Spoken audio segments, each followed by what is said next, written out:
I think the particular appeal about Nutcracker is, in our country, it's performed during the holidays.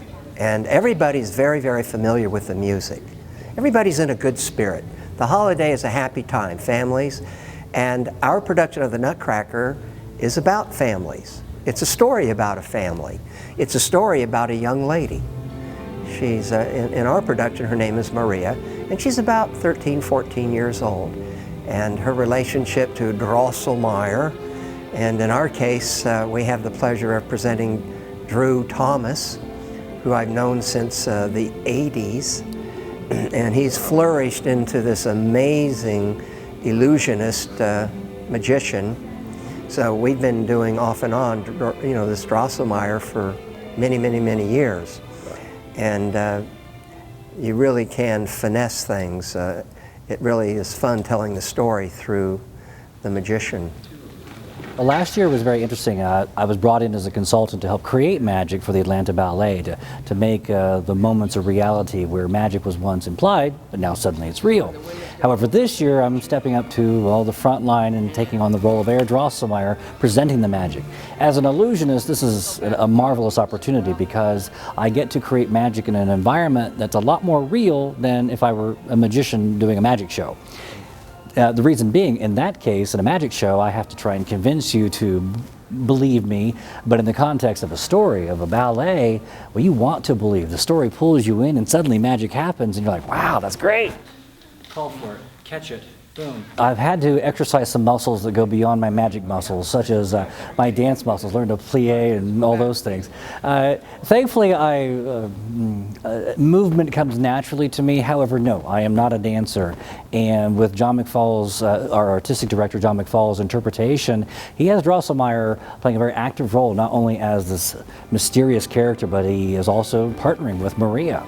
So I had to learn to do some lifts and so forth, and actually it's turned out great. I'm lucky. I've adapted quickly to it, and the cast has been very supportive. It's always important to keep things fresh so that they maintain a spontaneity, because every time you tell that story, it's the first time for that audience. And no matter how many times you perform it, that experience, that's their special opportunity. And so it's also important for our dancers in the company so that they have new roles to do, and we do them in fresh and different kinds of ways. So there's that sense of it's happening for the first time for the dancer as well. And then we also have the dance center, our school. You know, students really learn to dance when they're on stage.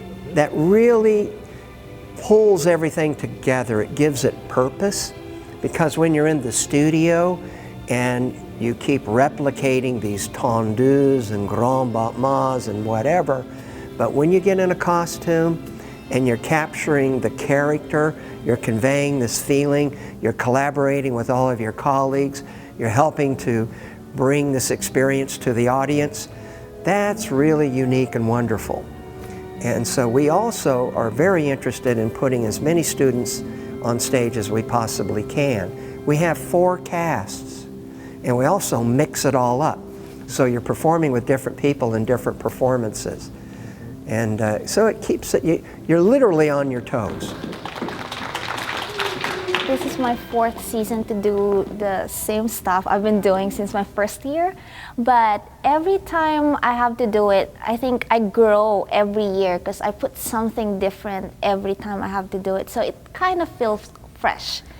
And of course, John McFall helps us, like we can do some stuff differently every year just to make it fresh. So it becomes very personal. 1, 2, 3. There's something very fascinating about the language of dance. It's limitless what's possible with the human body, how you can express certain feelings and qualities, whether it's anger or jealousy, or whether it's something very sublime and poetic. Is it lyrical, romantic? Is it joyous? Is it exhilarating? Is it just pure physicality? There's all of these things, and you can put them all together in different combinations. And it's exquisite for a dancer to discover his or herself, because they make it very unique. It's a challenge, but a fun challenge, because you want to create a different story within yourself, a different character. For example, with Petrov, the father in Act 1, I try to actually almost treat it like everyday life. My wife, you know, one show I may be slightly a little upset with her because maybe she didn't iron my pants, or I'm mad at my son because, you know, he threw away my favorite pair of socks, or he was really... So all these little stories that which you want to take from real life, you want to bring it into the story. And I've learned that from working with, when we did Dracula with Michael Pink. He said, don't, you know, it's not, you're not acting to act. You want to actually take it as if it's your real life experience and you're just presenting it on stage. Dancers are always on a journey of self-discovery. What's interesting about dance theater, about ballet, it actually, for a few hours sitting in a theater, can be a transporting experience. And those feelings can really linger. And dancers develop into artists.